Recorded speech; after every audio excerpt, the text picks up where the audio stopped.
Assalamualaikum warahmatullahi wabarakatuh. Bismillahirrahmanirrahim. Alhamdulillahirabbil alamin. Wassalatu wassalamu ala asrafil anbiya'i wal mursalin wa ala alihi wa sahbihi ajma'in. Kama ba. Marilah terlebih dahulu kita panjatkan puji syukur kehadirat Tuhan yang Maha Pengasih, yang telah melimpahkan rahmatnya pada kita dengan bacaan Alhamdulillahirabbil alamin. Dan tak lupa, marilah kita melantunkan salawat serta salam kepada junjungan kita Nabi Muhammad sallallahu alaihi wasallam dengan ucapan Allahumma sholli ala sayyidina Muhammad wa ala ali sayyidina Muhammad. Pada kesempatan kali ini saya bertujuan untuk memenuhi tugas mata kuliah saya pada pelajaran pengantar studi Islam yang diapu oleh Bapak Dr. Muhammad Shodiq MPDI. Pada kesempatan ini saya ingin sedikit menjelaskan tentang makalah kami yang berjudul Studi Islam di Berbagai Negara.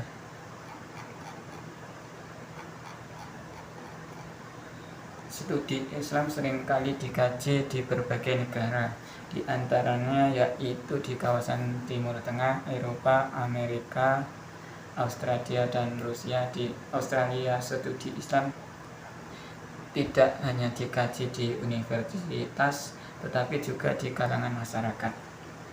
Di negara tersebut banyak terdapat organisasi Islam, salah satunya adalah The Islamic Society of Victoria. Tujuan utama organisasi tersebut adalah untuk mengungkapkan dampak penting keterlibatan komunikasi Muslim di Australia.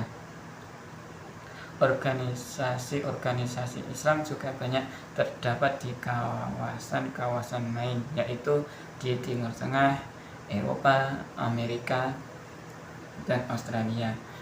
Orang-orang Islam yang ada di negara-negara tersebut aktif dalam organisasi masing-masing. Pada kesempatan ini yang dibahas dalam makalah saya diantaranya studi Islam di Timur Tengah, di Eropa, di Amerika, Australia, dan di Rusia. Pertama, studi Islam di Timur Tengah. Ketika Islam dijadikan objek kajian yang kemudian disebut dengan dirasat al-Islamiyah atau Islamic Studies, menjadikannya materi yang memiliki multi-kaulugen atau pengetahuan ditinjau dari berbagai aspeknya. Dan jauh sebelum munculnya kesadaran Barat, Eropa mempelajari tentang Islam, dan dunia Timur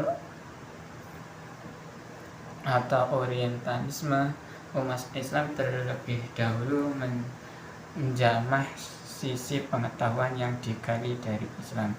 Studi Islam atau seperti Hussein Nasr sebutkan, sains Islam sudah dikenal oleh umat Islam sejak abad Islam kedua, dan kini kajian-kajian keislaman masih terus dikembangkan, khususnya di kawasan Timur Tengah. Hanya saja, kalau dulu tidak dikenal spesialisasi bagi cendekia ataupun ulama Islam, kini kajian tersebut digarap oleh masing-masing ahli di bidangnya. Bahkan istilah ulama dan cendekian justru menjadi dua hal yang berbeda di dunia Muslim modern.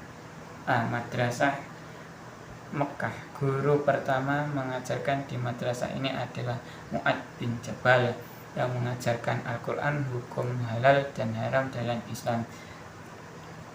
Madrasah Madaniyah.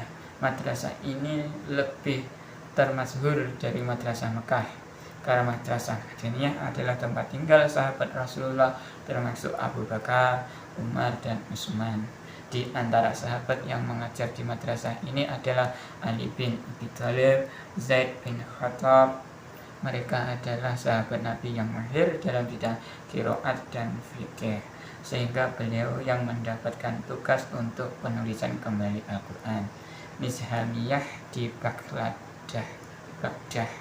Perguruan tinggi Nizamiyah di Baghdad berdiri pada tahun 455 Hijriah atau 1063 Masehi. Perguruan tinggi ini dilengkapi dengan perpustakaan yang terpandang kaya raya di Baghdad, yakni Bait Al-Hikmah yang dibangun oleh Al-Ma'mun pada tahun 813 sampai 833 Masehi. Salah seorang ulama besar yang pernah mengajar di sana adalah ahli fikih Islam terbesar Abu Hamid Al-Ghazali, yang kemudian dikenal dengan sebutan Imam Ghazali. Perguruan tinggi tertua di Baghdad ini hanya sempat hidup selama hampir 2 abad, yang pada akhirnya hancur akibat penyerbuan bangsa Mongol di bawah pimpinan Hulagu Khan pada tahun 1258 Masehi. Al-Azhar di Kairo, Mesir. Panglima besar Johari Al-Sihili pada tahun 362 Hijriah atau 972 Masehi membangun perguruan tinggi Al-Azhar dengan kurikulum berdasarkan ajaran sekte Syiah pada masa pemerintahan Al-Hakim Biharillah, Khalifah ke-6 dari Daulat Fatimiyah. Ia pun membangun perpustakaan terbesar di Qahirah untuk mendampingi perguruan tinggi Al-Azhar yang diberi nama Bait Al-Hikmah atau Balai Ilmu Pengetahuan, seperti nama perpustakaan terbesar di Baghdad. Pada tahun 567 Hijriah, Daulat Fatimiyah ditumbangkan oleh Sultan Salahuddin Al-Ayyubi yang mendirikan Daulat Al-Ayyubiyah dan menyatakan tunduk kembali kepada Daulat Abbasiyah di Baghdad. Kurikulum pada perguruan tinggi Al-Azhar lantas mengalami perombakan total dari aliran Syiah ke aliran Sunni. Ternyata perguruan tinggi Al-Azhar ini mampu hidup terus sampai sekarang, yakni sejak abad ke-10 Masehi sampai abad ke-20 Masehi, dan tampaknya akan tetap selama hidupnya. Universitas Al-Azhar dapat dibedakan menjadi 2 periode. Pertama, periode sebelum tahun 1961 dan kedua, periode setelah tahun 1961. Pada periode pertama, fakultas-fakultas yang ada sama dengan fakultas di Ayan Negeri, sedangkan setelah tahun 1961 di universitas ini diselenggarakan fakultas-fakultas umum di samping fakultas agama. Ya, dan di atas itu tadi adalah contoh-contoh studi Islam yang ada di Timur Tengah. Dan selanjutnya pada studi Islam di Eropa, pengaruh ilmu pengetahuan Islam atas Eropa telah berlangsung sejak abad ke-12 Masehi. Sejak abad ke-14 Masehi, gerakan kebangkitan muncul kembali, yaitu pusaka Yunani yang diselamatkan, dipelihara dan dikenal berkat terjemahan Arabnya. Dari bahasa Arab lah karya-karya itu diterjemahkan kembali ke dalam bahasa Latin.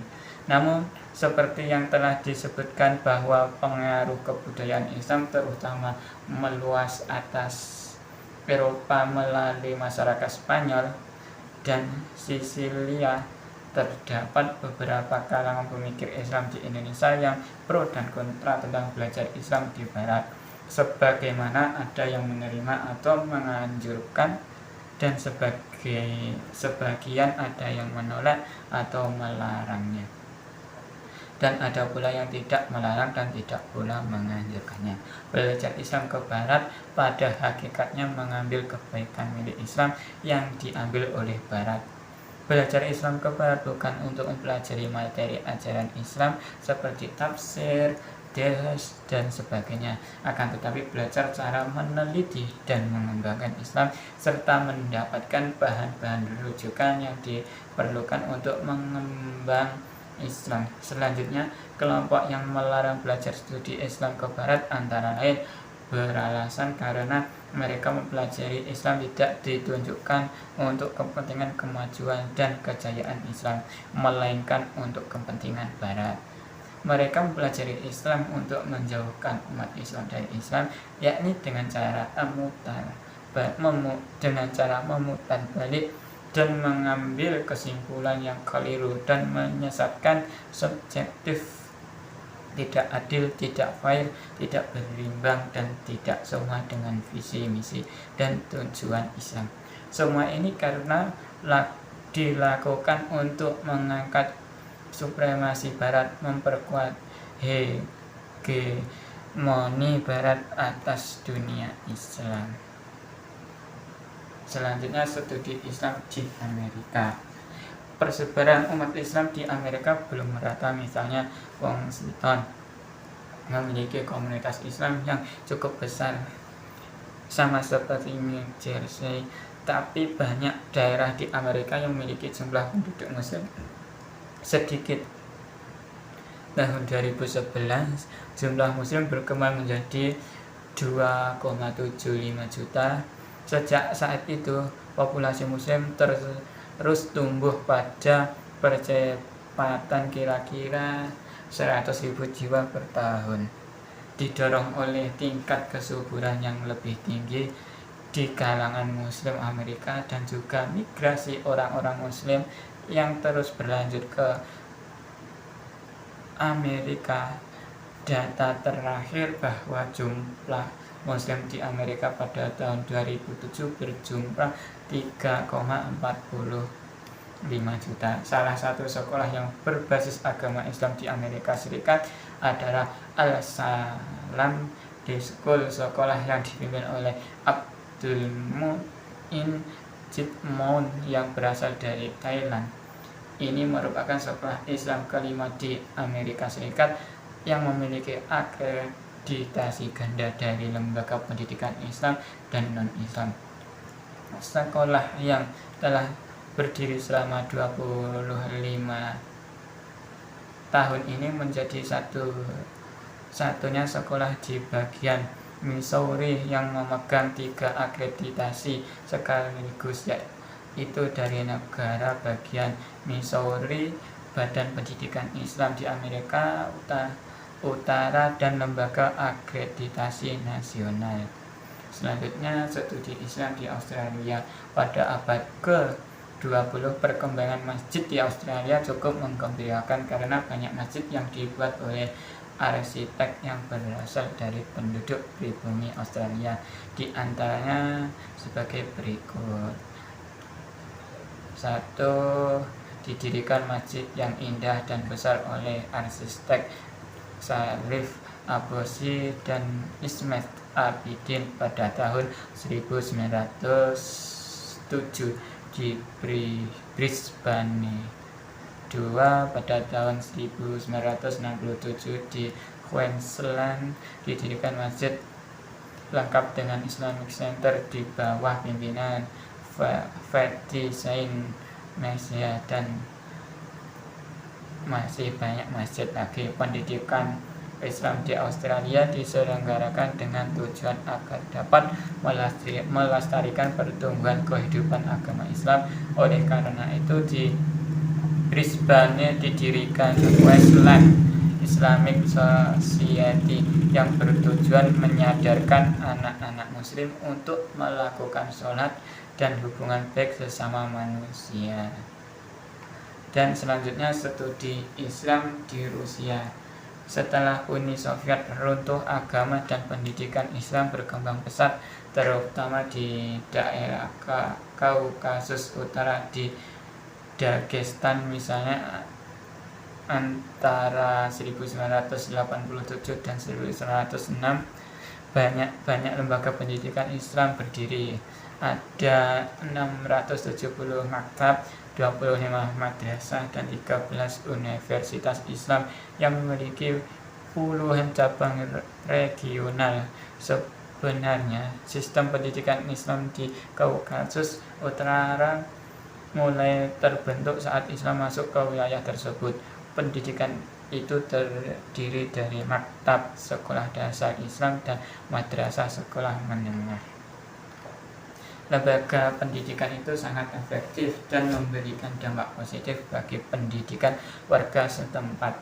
Lembaga pendidikan Islam sangat bergengsi dan sangat diminati. Para pendidik tidak hanya mengajari siswa, tapi turut mendidik mereka untuk menyebarkan ilmu pengetahuan ke daerah-daerah sekitar.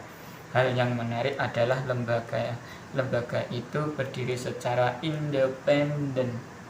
Lembaga itu bisa bertahan melalui sedekah para orang tua siswa, zakat, hingga wakaf.